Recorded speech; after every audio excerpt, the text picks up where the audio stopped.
अगर आपने अब तक हमारे चैनल को सब्सक्राइब नहीं किया है तो प्लीज़ हमारे चैनल को सब्सक्राइब करें और हमारे आने वाली वीडियोज अपडेट्स पाने के लिए हमारे बेल आइकन को ज़रूर छू दें।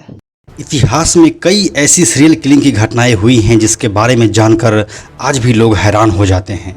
आज की इस वीडियो में हम आपको ऐसे ही एक सीरियल किलर के बारे में बता रहे हैं जिसने हैवानियत की सारी हदें पार कर दी थी। यह एक ऐसा किलर था जो सिर्फ लड़कियों को ही अपना शिकार बनाता था, उसको शादी का झांसा देता था और फिर उसके साथ रेप करता था। साथ ही उसकी ज्वेलरी लेने के बाद उसे धोखे से साइनाइड की गोली गर्भ निरोधक के रूप में खिलाकर उसे मार देता था। इसी वजह से उसका नाम पड़ा था साइनाइड मोहन। आज के इस क्राइम स्टोरी में बात होगी इसी साइनाइड मोहन की। नमस्कार, मेरा नाम है प्रशांत और आप देख रहे हैं बेजोड़जोड़ा.com का यूट्यूब चैनल। साइनाइड मोहन का पूरा और असली नाम था मोहन कुमार विवेकानंद।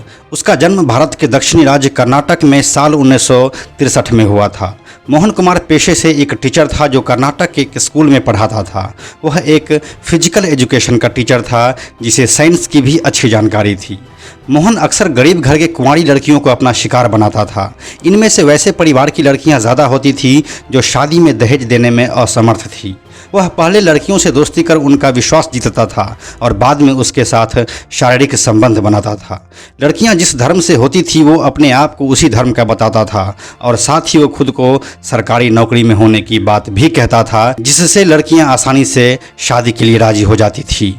साइनाइड मोहन ने साल 2003 से 2009 तक इसी तरह करीब 20 लड़कियों को मौत के घाट उतार दिया था।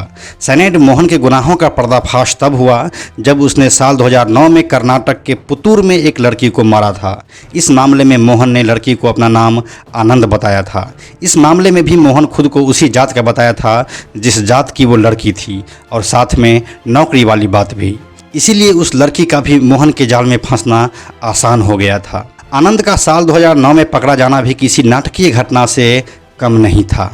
कर्नाटक के पुतूर में रहने वाली करीब 20 से 25 साल की एक लड़की अनीता को आनंद से प्यार हुआ।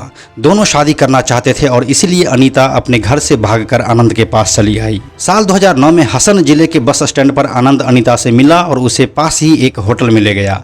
यहाँ पर आनंद ने अनीता से कहा कि वो दोनों कल मंदिर में शादी कर लेंगे। अनीता काफ़ी खुश थी। दोनों ने रात का खाना खाया और फिर वापस होटल के उसी कमरे में आ गए। अनीता गरीब घर की लड़की थी। उसे ज़्यादा कुछ पता तो नहीं था, लेकिन इस बात को बखूबी समझती थी कि शारीरिक संबंध शादी के बाद बनाया जाता है। लेकिन उस रात वो आनंद की गिरफ्त में थी जो उससे बहुत प्यार से पेश आ रहा था। आनंद के जिद और ढेर सारे वादों के आगे अनीता मजबूर हो गई। दोनों के बीच शारीरिक संबंध बने। आनंद ने उससे कल ही शादी करने का वादा किया।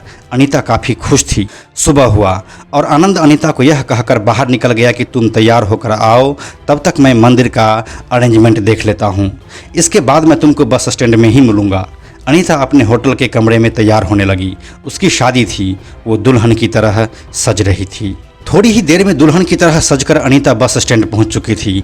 आनंद वहां उसका इंतजार कर रहा था। आनंद ने अनीता से कुछ ही देर में मंदिर जाने की बात कहते हुए अपनी जेब से एक गोली निकाली। यह गोली अनीता को देते हुए आनंद ने बताया कि यह एक गर्भ निरोधक गोली है। मैं नहीं चाहता कि इतनी जल्दी हम माँ बाप बने, इसलिए तुम इसे खा लो, फिर हम लोग मंदिर चलेंगे। अनीता ने एक आध सवाल किए तो आनंद ने उसे बस स्टैंड के बाथरूम में जाकर यह गोली खाने को कहा। उसका कहना था कि हो सकता है इसे खाने के बाद उसे शायद बाथरूम यूज करना पड़े, इसलिए तुम वहीं जाकर इसे खाना। किसी तरह आनंद ने अनीता को ऐसा करने के लिए मना लिया और उसकी ज्वेलरी भी आनंद ने बाहर ही उतरवा ली। अनीता ने बस स्टैंड के सार्वजनिक बाथरूम में जाकर वह टैबलेट खा ली। कुछ देर तक आनंद बाहर इंतजार करता रहा। किसी और महिला को बाथरूम इस्तेमाल करना था, लेकिन दरवाज़ा तो भीतर से बंद था। काफ़ी इंतज़ार के बाद कुछ महिलाओं ने बाहर से दरवाज़ा पीटना शुरू किया क्योंकि काफ़ी देर से दरवाज़ा बंद था। अंदर से कोई आवाज़ न आने के बाद वहां एक सामान्य से ज़्यादा भीड़ जमा होने लगी। इस भीड़ के जमा होने के बाद आनंद होटल के कमरे में लौटा। वहां उसने अनीता के पूरे सामान की तलाशी ली और फिर काम की चीज़ें रखने के बाद सारा सामान तोड़ फोड़ दिया। थोड़ी ही देर में आनंद ने होटल का कमरा छोड़ दिया और किसी दूसरे बस में बैठकर किसी दूसरे जगह चला गया। वहाँ बस स्टैंड में बहुत देर बाद बाथरूम का दरवाज़ा किसी तरह खोला गया तो भीतर अनीता की लाश बरामद हुई। चारों तरफ सनसनी फैल चुकी थी। बस स्टैंड के बाथरूम में दुल्हन की जोड़ी में सजी लड़की का लाश मिलना कोई आम बात नहीं था। अब आते हैं इस पूरी घटनाक्रम की जांच पर। यह मामला तूल पकड़ चुका था। अनीता के गांव में पुलिस कंप्लेन हुई। गांव वालों ने इसे सांप्रदायिक रंग दिया। कहा गया कि किसी मुस्लिम लड़के ने अनीता को धोखे से फंसाया है और उसकी हत्या कर दी है। इस मामले को दबाना पुलिस के लिए आसान नहीं था। पुलिस ने गाँव वालों को जाँच का आश्वासन दिया और कहा कि 1 महीने के अंदर ही केस को सुलझा दिया जाएगा।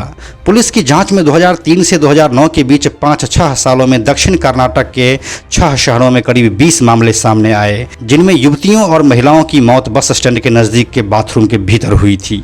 इन 20 मौतों के मामलों में काफ़ी कुछ कॉमन था, जैसे ये सभी महिलाएं 20 से 30 साल की उम्र की थी। जब लाश बरामद हुई तो सभी ने एक खास किस्म की साड़ी पहनी थी, लेकिन किसी के पास भी ज्वेलरी नहीं था। उनके पहनावे से अंदाज़ा होता था कि वो सभी दुल्हन बनी थी। पुलिस को अब कुछ कुछ समझ आने लगा था। घटना का पैटर्न साफ हो चुका था। इसके बाद पुलिस ने तहकीकात शुरू की तो अनीता के फ़ोन कॉल के जरिए एक और युवती कावेरी के बारे में पता चला। पुलिस को हैरानी हुई कि कावेरी भी गायब थी।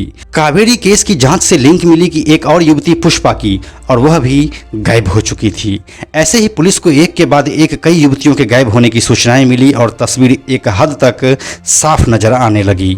इन सभी लड़कियों के गायब होने के मामले में बारीकी से तफ्तीश करने के दौरान एक कॉमन लिंक पुलिस को मिला कि किसी न किसी तरह का संबंध मंगलुरु के एक गांव से जुड़ा था। इन सभी घटना का संबंध मंगलुरु के एक गांव से जुड़ा ही हुआ था। इस गांव से कभी न कभी इन गायब हुई लड़कियों को फ़ोन किया गया था या उन्होंने यहाँ किसी को फ़ोन किया था। पुलिस का शक किसी सेक्स रैकेट की तरफ जा रहा था, लेकिन अभी तक उसे कोई क्लू नहीं मिल पा रहा था। जांच जब आगे चली तो गायब हुई एक लड़की की फ़ोन पर धनुष नाम के लड़के से बातचीत का होना पाया गया। पुलिस द्वारा धनुष से पूछताछ में पता चला कि उसके अंकल प्रोफेसर मोहन कुमार ने उसे यह फ़ोन दिया था और इस पर उसके लिए कॉल आते थे। अब पुलिस को मोहन कुमार की तलाश थी। उन दिनों मोहन बंटवाल की ही एक और लड़की सुमित्रा से फ़ोन पर लंबी बातचीत कर रहा था। पुलिस जब कॉल ट्रैक करते हुए वहां पहुंचा तो मोहन वहीं पाया गया। मोहन को गिरफ्तार कर लिया गया। पुलिस ने हिरासत में लेकर प्रोफेसर मोहन कुमार से जब पूछताछ शुरू किया तो उसने आसानी से सभी बातों को कबूल कर लिया।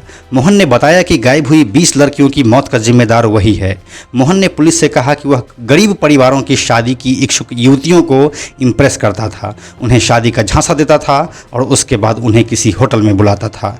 फिर रेप करने के बाद उसे साइनाइड की गोली खिलाकर उसे मार देता था। सीरियल किलिंग को अंजाम देने के लिए उसने एक सुनार से लंबे समय तक ज्वेलरी संबंधी काम लिया और एक केमिकल डीलर से साइनाइड खरीदा। इस डीलर ने बाद में कहा कि उसने सुनार समझकर मोहन को साइनाइड दिया था, जो ज्वेलरी के पॉलिश के काम में इस्तेमाल होता है। इसके अलावा मोहन हर बार हर अलग लड़की से आनंद, भास्कर, स्वामी, महेश और सूर्या जैसे अलग नामों से मिला करता था। उसके करीब 12 उपनाम सामने आए थे। पुलिस हिरासत में आने के बाद से ही इस हत्यारे को साइनाइड मोहन के नाम से जाने जाना लगा था। पुलिस ने कोर्ट में केस फाइल किया। अनीता वाले मामले में उसे आजीवन कारावास की सज़ा सुनाई गई थी।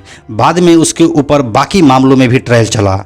उसे 5 मामलों में मौत की सज़ा और अन्य में आजीवन कारावास की सज़ा मिली थी। हालांकि मृत्युदंड की सज़ा के 2 फैसलों को बाद में आजीवन कारावास में ही बदल दिया गया था। मंगलुरु के एक कोर्ट ने मोहन पर हत्या के आरोप में आजीवन कारावास और 25,000 रुपये का जुर्माना लगाया। इसके अलावा अपहरण के आरोप में 10 साल कैद और 5,000 रुपया, जहर खिलाने के आरोप में 10 साल कैद और 5,000 रुपया, दुष्कर्म के आरोप में 7 साल कैद और 5,000 और जेवर लूट, बंधक बनाने और सबूत नष्ट करने के आरोपों में 5 साल कैद और 5,000 रुपये का जुर्माना लगाया था। इस तरह से अभी साइनाइड मोहन जेल के अंदर अपनी आजीवन कारावास की सज़ा को काट रहा है। तो यह थी साइनाइड मोहन की पूरी कहानी। हम अपने क्राइम सीरीज की कहानियों में ऐसे ही केसेस के फाइल आगे भी खोलते रहेंगे। हमारे इस वीडियो को देखने के लिए आपका बहुत बहुत धन्यवाद। आगे की आने वाले कहानियों के लिए कृपया हमारे साथ बने रहें। कोरोना पैंडेमिक के बावजूद भी देश में अनलॉक हो रहा है और बाज़ारें खुल रही है। बहुत ज़्यादा ज़रूरी हो तभी अपने घर से बाहर निकलें। बच्चों और बुजुर्गों का खास ध्यान रखें और अपने चारों तरफ हाइजीन मेंटेन जरूर करें। यह वीडियो अगर आपको पसंद आया तो इसे लाइक और शेयर जरूर करें। आने वाले वीडियोज़ के लिए बेजोड़ जोड़ा को सब्सक्राइब करके बेल आइकन को टच करना ना भूलें। Thank you so much.